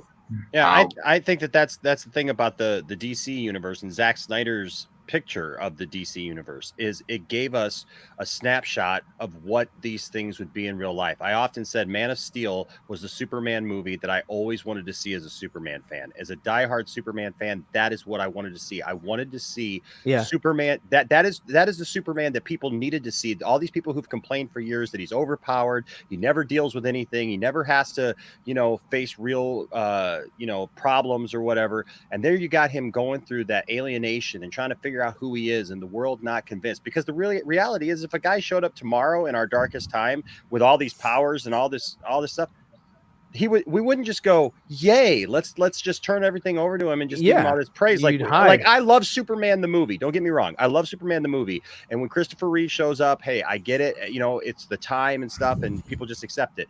But the reality is that doesn't happen in the real world. And I know that some people don't want to see real world stuff when they go to see those movies, but I do. They should have had that in Man of Steel when Henry takes off. He's like, man, that's a bad outfit. Right? Yeah. Yeah. So, I mean, Christopher Reeve Superman is like classic Hollywood fantasy. It's really nice, all that. But I wanted to move on. I had read the comics, some of the comics in the 90s. I was seeing things, glimpses of the modern day comics. I say I want to see this on screen, and Zack Snyder gave us that. Geeks Cosmic says to film, Daredevil Netflix. I did check all 3 seasons of that. Really enjoyed them. That was a legit show. I liked it. I don't think I finished the final season. The 3rd season I thought was kind of. Ian Punisher, I like the 1st season of Daredevil. That was the best. Yeah. But the only problem that I have with Man of Steel is that it's so far the only movie that I've seen that does not have a director's cut. I'd like to see an extended cut of that. Has the world building was awesome. Zack Snyder hinted that there is a director's cut of Man of Steel, or is he just? I don't think he does. No, I don't think he's ever teased it. I don't think he's ever brought it up. But I know that, of course, he shot more footage. If people start asking for a release, are we all frozen? Maybe he'll pull something together. I think Zack always has something. That's not in he could put Man of Steel, BVS Ultimate Cut, his Justice League in one long. I did. Yeah, no. I just did a little video on that today about the ending of Man of Steel and the beginning of BVS and how they sort of like played it out, kind of like Back to the Future Part 2, where you're seeing the same scene but from a different perspective, and that's what I was like, man, that's just so awesome that it just sort of fits in, like a puzzle. And that was really cool. I really dug, how he set that up, because the pacing is great as well. We are going to end the show in like 10 minutes, 10, 15 minutes, but I wanted to do like a final topic. What do we think? What do we hope for Justice Con and fandom? What do you think it is possible? Do you think the Ayer cut's definitely? Do you think that's most likely? Do you think the Schumacher Batman Forever? What do you think we're going to get? Schumacher cut. I don't know. Everyone suddenly started talking about it. It came out of nowhere. Yeah, so I think Warner Brothers, AT&T, HBO Max. I think they'll be like, well, we need content, so we might as well give it to the fans. They want it, get their money. So Schumacher cut. I want to see Schumacher cut. I want to see Ayer's cut. I think AT&T, they hinted, it takes a bit of magic to get the Ayer cut. So and we were like, what? They started talking about it before we did. Yeah. So that excited us. And Ayer's been very vocal on Twitter, teasing fans, doing the same thing that Zack did, but he's not going to steal Zack's thunder, and that's one thing that he also mentioned that he's not going to do. So it's been teased that the studio that's working on Zack Snyder's Justice League, the effects, post-production effects, it's been teased that they are also doing a little bit for Ayer. So, we'll see. That's where I found out that it was almost likely is that they were the effects studio is like, yeah, you read that right. We're working on the Ayer cut too, and then I haven't heard anything else since. They might have got the okay to release that too, and just not officially say anything until Justice Con or. But I'm wondering if they do release the Ayer cut, I'm wondering if it's going to have like Steppenwolf or the Parademons, or if that's like just like in the script, like it wasn't actually they're filmed. Supposed to be teased at the end. They were cut out of the movie completely because Zack said he wanted Steppenwolf for his movie, so Ayer had to make some changes. The only thing I don't want to see in the Ayer cut are the putties, the stupid bubbly, youth balls that are just. That was the only part that was the only part that I really didn't like about. I think they should be something similar to Parademons. Hopefully, like maybe like phase 1 of Parademon before you get to phase 2 or whatever it is, But the goobly gloppy tar people, that was retarded. I'm sorry. Yeah, no, I'm right there with you, man. I actually really like Suicide Squad. Every time I watch Suicide Squad, I noticed something else that I didn't see before, it seems. and I can appreciate the way that the story was built, and that just makes me more excited for the fact that to be able to see Ayer's actual vision for it, instead of like maybe the shortcuts and all those right, things because they hired Yeah. the company that did the they cut the that commercial that had the Queen music, and they were Yeah. like, oh, well, the people love it, let's just do the whole film. So yeah, and they so I get fucked up that. the whole film just for that, and nobody liked it. Yeah, and so I get that. Stupid them. I get that, and so because of that, I'm excited to see where Ayer was actually going with it, with those same characters, and I'm excited to know that there's more of Jared Leto. And can I just say, I am really, really happy with the fact that I am seeing more and more people respecting Jared Leto's what Jared Leto did as the Joker and wanting to see more of him, because he took so much flack and it was so undeserved, and there's so much more there that could be done and that we could see. And I think it's strictly because I don't think people felt that like they could ever love another Joker again. Yes. You know, like I think he caught the tail end of the Heath Ledger Joker, and that made it easier for Joaquin Phoenix. Yes. And then now that Joaquin Phoenix is done with his Joker, they're like, well, let's see some more of the Jared Leto Joker. I thought would be cool, or a cool twist for Leto's Joker is his tattoos. Maybe make him to where his skin can't hold pigment, so he has to continue to go and get inked. And he loves pain, so he just gets new designs and crap on his body. That's amazing, because that's amazing that you say that, because we've talked about that in our family about that, because people really hate the tattoo thing, and that's something that could be easily explained. I like most of them, just the damage is the one that's like, oh, stupid. I'm not too fond of the one that says mother. Do you think we're missing out on the amazing performance from Leto? Do you think we're missing out until it's released? Yeah, I want to see more of Leto. I think there is more there. David Ayer said he shot loads of great scenes with Leto and Margot Robbie. Another thing David Ayer said is his film has more of a film score rather than a soundtrack. Yes. Yeah. So that's the very first trailer that came out had that feel that it was going to be. He said the movie itself had a more cinematic. Well, that would be good for me, because that was one of the things I didn't like about Suicide Squad. Was like it was like insert pop song here. Yeah, it really took me out of it. I just didn't like that part of it. Okay, so Mladen sent me this article. Noah Centino joins Dwayne Johnson in new line DC movie Black Adam exclusive. Well, before we move on to that, did you guys see that set photo that was released of from Suicide Squad of David Ayer being chased by Jai Courtney, and Jai Courtney's like naked, like completely naked or something? No. It's weird. I missed that one, unfortunately. I've ever seen. I see it said John Colette Serra who's directing it. Let me see. And, I think he did films like Run All Night and a few others. Now I did a video on John Campea, who was kind of flip flopping about Rotten Tomato scores. Okay. And, so he's like, I've got the video. I'll send it to you. All right. He was hating on this guy. Okay. I don't know this actor at all. So this is the guy that is supposedly supposed to play He-Man. So I am watching this. Oh, it's the same guy? Yeah, it's Centineo. Why is he getting all this work? Well, I hope really the Goyer's this. off of that one. I'm really watching this one specifically because he's going to be in there, next to The Rock. And so I'm watching this closely because if he's going to be He-Man, I want to see what he looks like next to The Rock. Because to me, He-Man needs to have a certain look to him, and I have not thought that he had that, this whole time. And so I'm wondering how he compares next to somebody like that. They're really pushing this guy, I guess.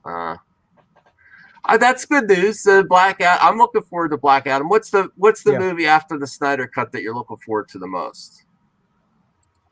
Ben Affleck's Batman. Are we gonna make that happen? That's the hardest one to make happen. I would love it too. Man of Steel 2. Oh yeah. Man of Steel 2. Batman and Wonder Woman 84. Well, yeah, we might get Justice League before Wonder Woman 84. Now that you say that, Vlad, I'm like, oh, what is he talking about? Oh yeah. It's possible.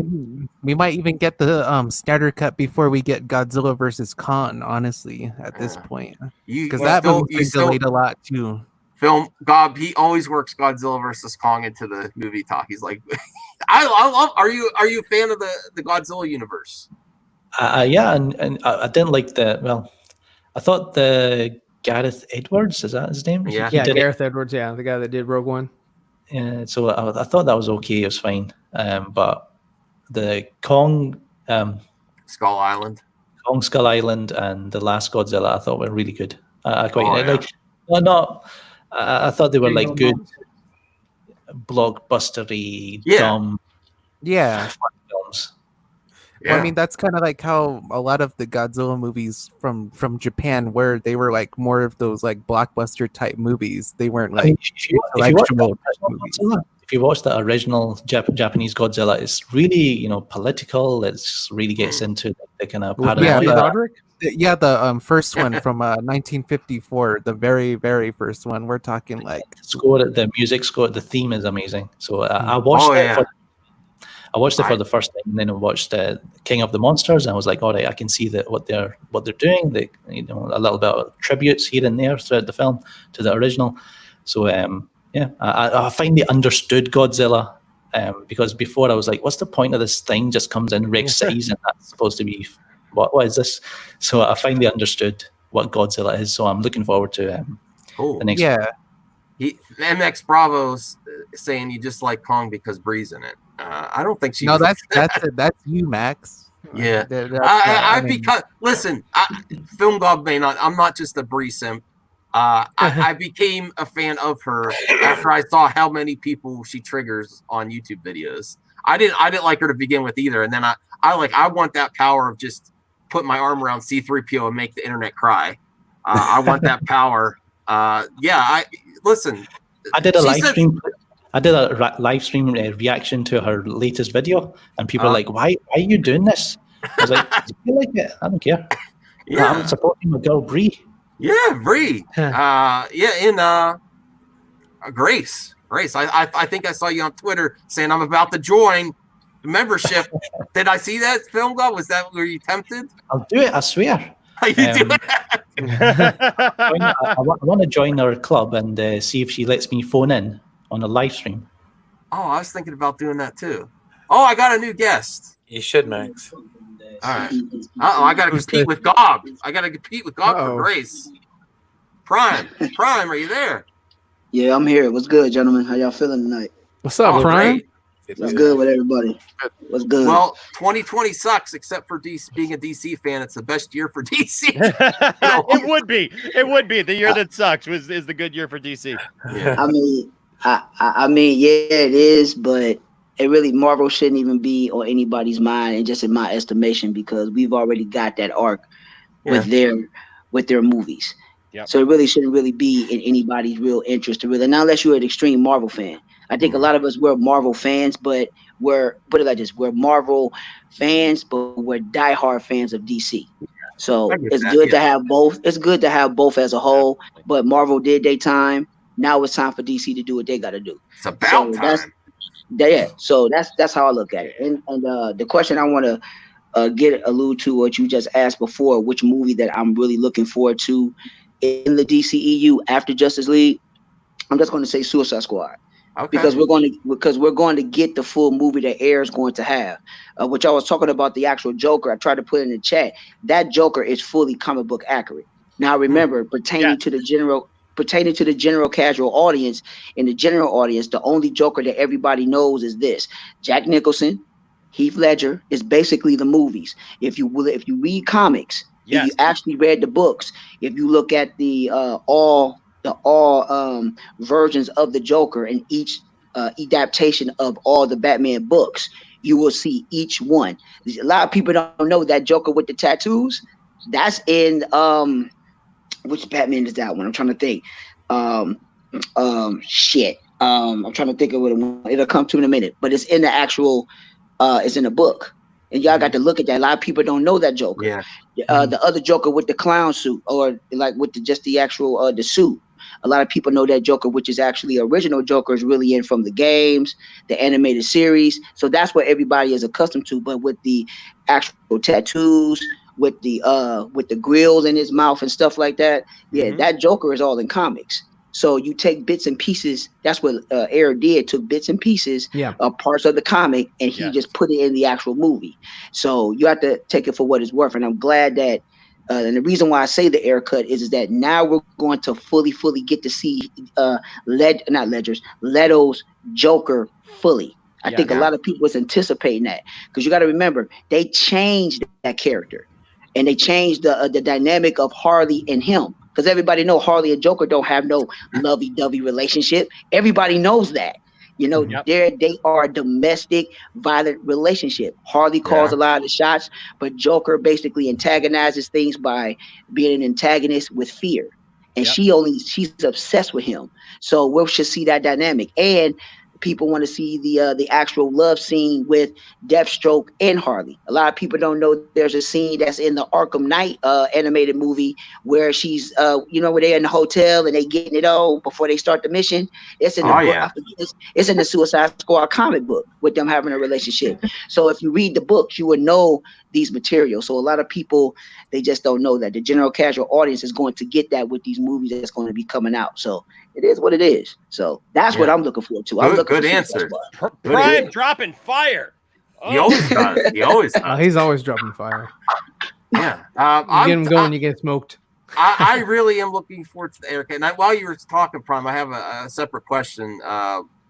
What do you think is more possible if both are successful, Snyder cut and Ayer cut, that we could get Ben back for a movie, or Jared? Do you think Jared's just done, even if they release it, people love the new version? He's done? Well, Jared, I can't really say on that. I will have my theory would be this. I think Jared is actually done. I don't think he's actually going to do it because that's going to be in contract terms with his contract. Sony now, and it's going to be right. It's going to be more contract terms, what he's willing to do, because you got to remember what they did to him. People have to take this into consideration. What they did to Jared Leto was that you cut this man's stuff out, a movie that he worked really hard on. Then he blasts his Warner Brothers and everybody on social media. Then they try to degrade this man because saying, well, they wanted him to shut up and all this stuff like that. You think he's going to work for a company that did that to him? Now, don't understand. That's under the old executives. Yes. But if the new executives come in and be like, look, we're going to rewrite that narrative. We're going to correct this. We're going to, put this in the movie, and we would like for you to come back for another project. That's, just like with the Harley Birds of Prey movie. That was fucked up from the jump, because we already know if they really would have put his Joker in that movie, if they really would have put his Joker in the movie, all they did was show clips from the backside. We know who it is. That's him. That's his Joker. But if they would have actually put him in there for maybe 2 minutes, that would have significantly been enough to really fill out that dynamic on why they fell out. A little bit more, but they didn't do that. Yeah, but Batgirl still had to poop out a diamond. I'm still not down with that. No, I think that's why they were trying so hard to avoid even acknowledging Leto's Joker in that movie. They were still denying the Snyderverse at that point.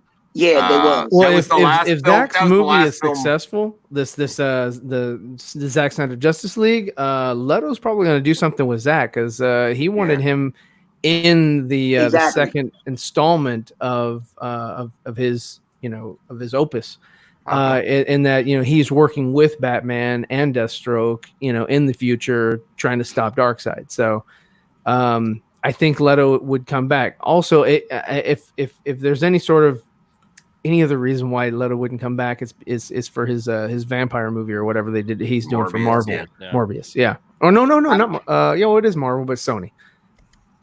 I mean, I would say this, and with Ben Affleck, he's a lock already in. They just going to tease it. They're just waiting for the right time to. They could even make a joke of it. I said I was still Batman. Wasn't he on a bunch of shows? I'm still going to do it. They make a joke of it. Right. I mean, they're just waiting for the proper time to really announce it.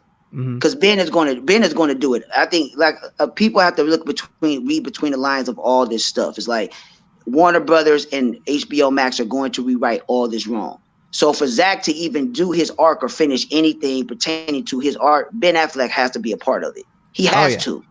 So Ben is not going to do anything unless Zach is a part of it. He's not fucking with nobody else. He don't the same care thing with Victor Koo. You know, he's going back for additional photography, and Ben's going to be there. He's doing that for Zach. So, you know, and if there was that much animosity or that much, you know, bad blood or you know, spilt milk or whatever, then Ben be like, you know, hey man, I'm you know, sorry, just too much. I'm not going to do it. But dude, he's going to do it for Zach. That's just it. He bought into Zach's original plan. He was like, why do you want me for Batman? Zach's laid it out. He said, I want this. And he's like, okay, I'm down for that arc. I'll go ahead and, you know, I'll sign on to do these appearances. That's why he was in Suicide Squad. You know, he said, okay, you know, we're going to see Batman, you know, to the death. And here we go. And then Warner Brothers, you know, went nuts and decided to do all the damage that they did. So AT&T's coming in and saying, man, we're going to make things right. So can I play devil's advocate for just a second? Because I think we're all, well, hold on. I think a lot of us though are on the same page that we all believe that this is happening. We're all convinced by what we've seen. We're all kind of in the same boat. We've seen some of the same things. We're on the same channels that are talking about this stuff, and we're all in agreement. Are we prepared though for if fandom comes and goes, Justice Con comes and goes, and we don't see those announcements? How is that going to change any of how we feel if it's maybe put off for a while? Because maybe some of these things get put off because of COVID, you know, that is going on, or maybe or maybe even everything is not necessarily a done deal because they're focusing on getting the Snyder Cut done first. Because because we've been talking about the Snyder Cut forever, and I know a lot of people who've been for the last 3 years predicting that, like at every Comic-Con it's going to be announced. This Comic-Con, it's a done deal. The Comic-Con, it's going to be announced Snyder Cut, and every year it would come and it wouldn't be there. Now eventually we got it. That's a good scenario. I honestly cannot fathom like them not at least announcing the Ayer cut. I just can't see it. Like how much I've heard about it recently, without any like big announcements. I mean, it could happen, I guess, that we don't get those announcements. But I'm like, they're really pushing these events, and it's like it's the biggest thing that happened in the summer. Comic-Con kind of sucked. Yeah, pretty much. If it drags into next year, you know, is Ben Affleck coming back? Are we getting this Ayer cut? Are we getting Zack Snyder's Justice League 2, whatever? Then it's going to be like, oh, come on. Hopefully AT&T and HBO Max, they're like, okay, and Warner Brothers, you know, hopefully they get their act together. Hopefully they can see, okay, it took us this long to confirm the Snyder cut. Let's not make the same mistake with all these other projects. So hopefully by the end of the year we can get more announcements. Yeah. The only way that would take them till next year, it would be after they release Zack Snyder's Justice League and actually crunch the numbers. Okay. You know, from subscribers, you know, just from overall general audience, you know, feedback and things like that. You know, was it accepted and rejoiced as we're rejoicing now and we haven't seen it yet? You know, that's the only way that I could see that they would actually hold their tongue and not announce anything. The reason I think it's so likely is because they've just been showing such confidence since AT&T's taken, like confidence that's been missing for Warren, but they never stuck to their because they're very reactionary. They had all these ideas. When something didn't work out, they completely changed it, delayed things. There's such confidence, and at least that's what it feels like. We'll have to wait and see. But see, I think Zever brings up a great point because thank you. I try my hardest. I know you do a pretty good job over there, man. You do a pretty good job. I'm just reading. I'm reading off a script. Yeah, well, yeah. I mean, everyone does. Anyways, but no, I think it's a great point because we're all praising it right now because we want to see it, and we've been like just sitting waiting for it. And I want to make clear, like I'm totally in that boat. Like I'm convinced that this is happening, right? But that's the thing. I think that like some of this you got to look at like after the fact, right? So if Zack Snyder's vision comes out and everybody looks at it and goes, well, that wasn't really what I was expecting it to be, then you got to be careful, because if you just announce a whole slate of stuff that you're going to do based on, even if they are confident in it, and I know that they've shown that confidence, and trust me, as a DC fan, as a diehard DC fan whose son's middle name is Jor-El, I'm right there with you guys. I'm dead set. But that's the only thing that I've got kind of back here that I'm trying to be like level-headed about it, is if it's not all that we hope it'll be, like, where do we go from there? Right? Because, and that's maybe why they still have Flashpoint to do whatever. Maybe that's why all this stuff doesn't get announced right away, is because then they have to figure out, like, if Zack Snyder's movie is a success, like as far as the popularity thing, and everybody is totally into it and buys into it, and they say, okay, we can set our goals based on that, then we can all rejoice and go forward. If it's not well accepted and people go, well, I'm glad it came out, and I'm glad that Zack got his vision out, and we're happy about that, and it's like we feel like we can move on, then DC kind of has to take another look at it and say, well, okay, well, where is the DC universe going to go from here? And then, like you just said, like a Flashpoint, how do you work? You know, at the very least, hopefully we can work that. We get Cyborg back in the vision. I'm going to what you just stated and what you just said. You have a point, but let's look at the flip side of the coin and what has went on for the past couple of years. We know Zack Snyder's movies are going to be good regardless. Oh yeah, that's my answer to that too. Right, it's going to be the reaction and what the general and the casual audience are going to listen to. Because you got to remember, the haters are going to hate regardless. Yes, and even if they know that the movie is good, they're going to have their own narrative to hate on it regardless. That's what they're going to do. The question is going to be is, who are the general and the casual audience are going to listen to? The numbers are going to be magnificent. We're not going to even dispute that. That shouldn't even be in the question. Yeah. Why? Because once DC, not with Justice Con, it's probably a lot of people don't know too much about it. Once it dropped and everybody, because there's going to be free promotion with that.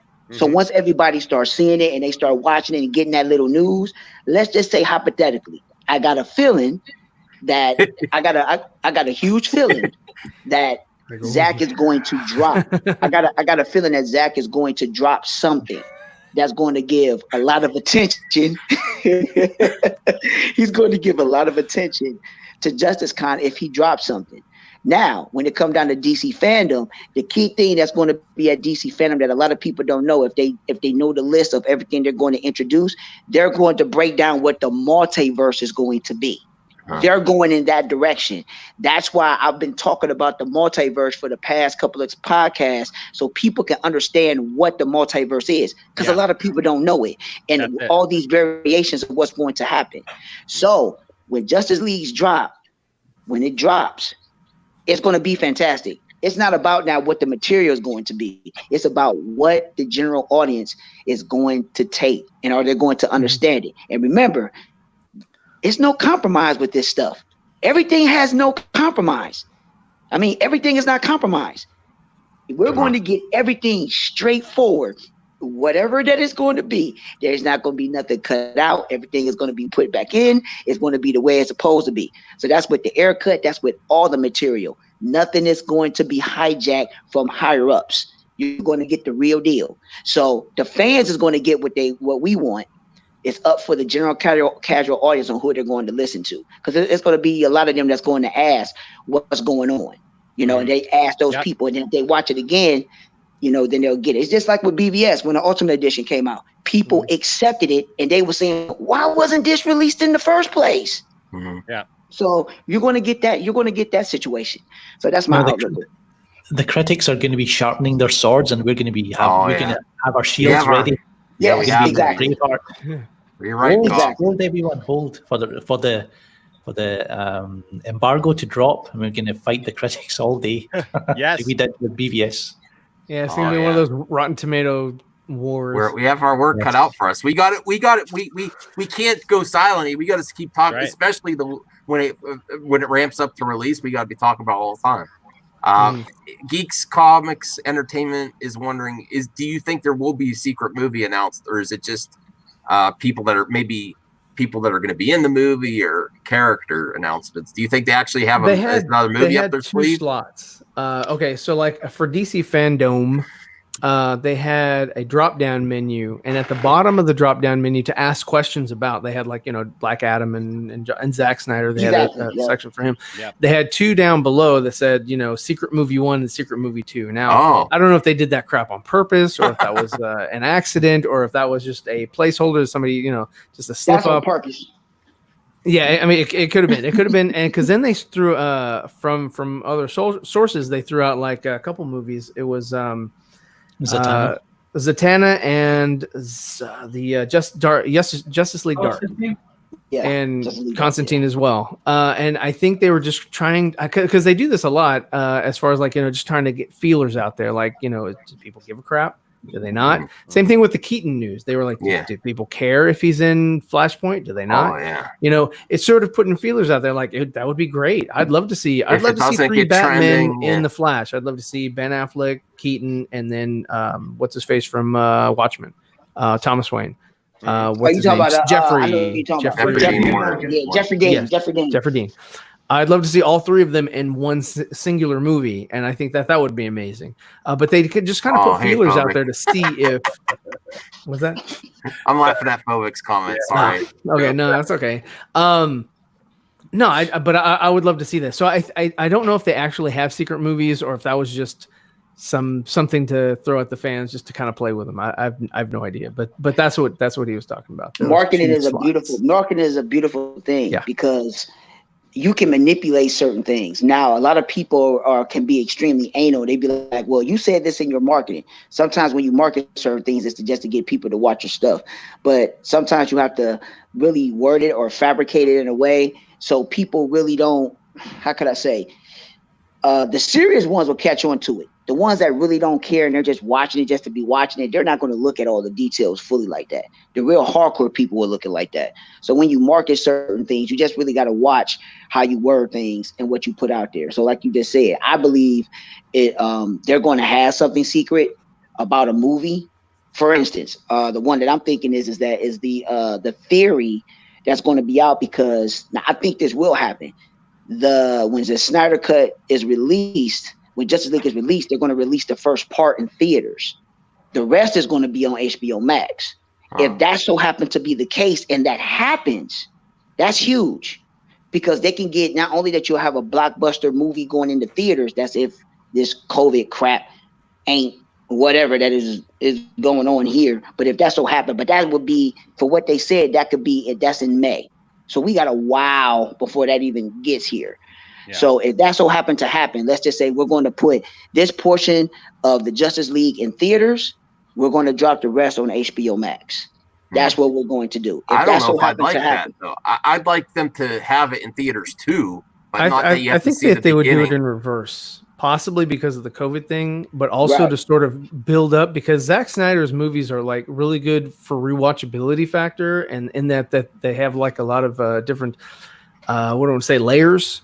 So if you're able to watch a maybe 30-minute to a 30-minute episode or whatever, and just sort of have that for a couple months, and then say you want to see the ending of this, go to the movies.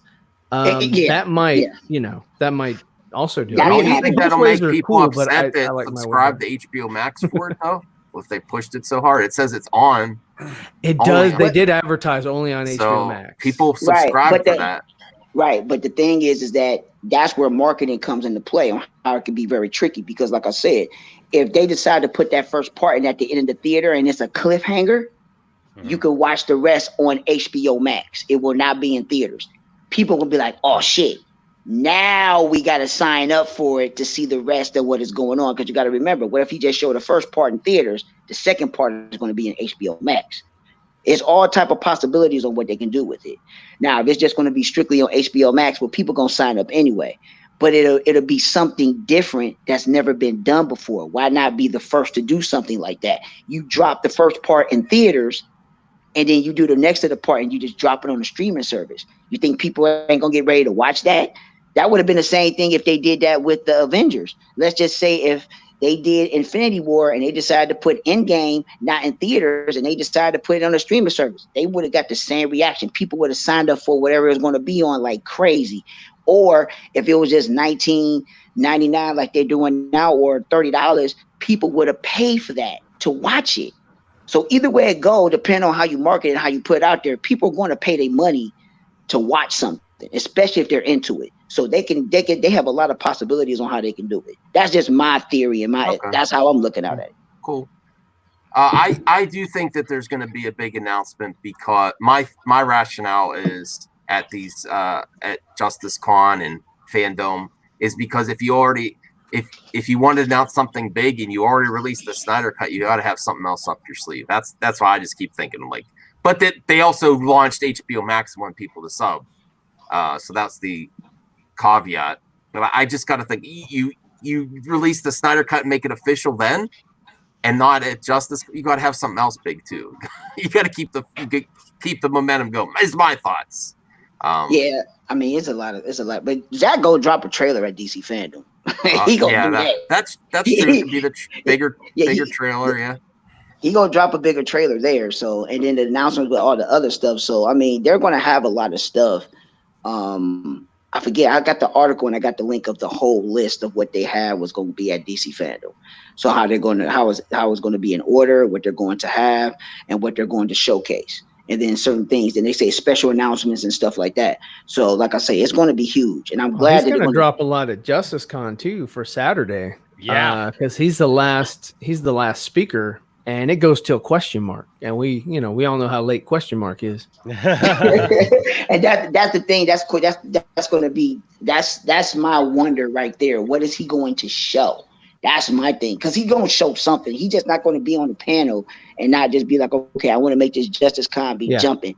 What can I tease? What can I provide for everyone so they can tune in? I really now. Who is Green Lantern? Boom, right there, done. Exactly. He could do that. He could do that. My only question is that how I look at it, I wish they would have put Zach on Sunday, unless Zach mandated that he only can do it on Saturday. But if it was the case and he chose to do it where they set it up, I thought it would be best if he was last, so everybody can actually watch Saturday and Sunday.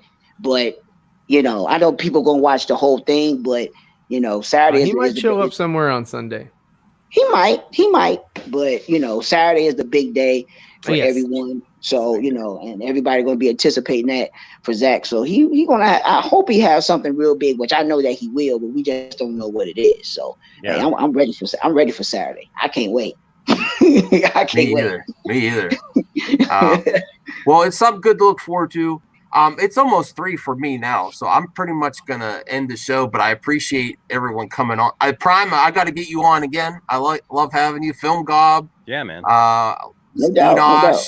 Sci-Fi, Mr. Freeze, Brian is he there? Is Brian there? Maladen and Zeverfit. Go sub. Everyone knows you. Go sub the Film Gob, but you probably are if you're watching this.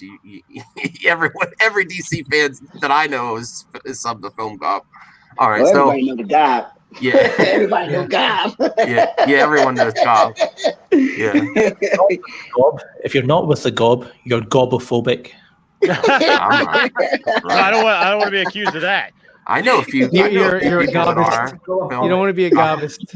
No. Definitely. And I'll be looking forward to all your videos. Hopefully we have a lot to talk about next week in August. Woo. I can't wait. I'm so pumped. Ooh. I mean, that's something to look for. Anything to look forward to in 2020 is a good thing. Don't forget to check out Crisis on Infinite Streams as well, man. That's something Zeverfed and 4 Nerds are putting together. 4 Nerds, Nicotina, Film Gob, Chris Wong, Fatal J, Subjective Reviews. Who else? There's more. There's much more. Awesome. There's a lot of really good, talented guys. Film Junkie is going to be there. Who else? You can follow there's a lot of people. Follow Nicotina Show on Twitter. He's got all the schedules and all that. Well, Phobic wanted to leave a positive comment while we end the show. Good luck with the Snyder Cut fans. It will fail, though. I don't know. Phobic always gives. We're friends, but he always gives. He doesn't like the same things I do. Yeah, there's always one. There's always one. Sorry to bust his bubble, like I stated. If he thinks it's going to fail, well, sorry to hurt you. Sorry to hurt your feelings, my brother. It's going to extremely succeed. So, hey, just to let you know, just get ready for it. Just enjoy the ride. Enjoy the ride. When it comes out and we do the review, I want you in the chat to say if you liked it or not.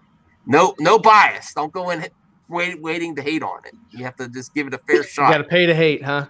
Yeah. I had that clip ready. All right. Well, Film Gob, are you playing anything this weekend or? I need to do a little video for the Crisis on Infinite Streams promotions. I'm going to do that right now. And then just kind of plan for next weekend. And I think me and Fatal J we'll be streaming on their channel. Oh, okay, cool. This channel. So, yeah, just getting ready. Looking forward to it. All right. Well, I'm about to go to bed. Thanks, everyone, for coming. And I'm going to end the show here. Oh, high five. There we go. Peace out. Peace out, Joe. Good work.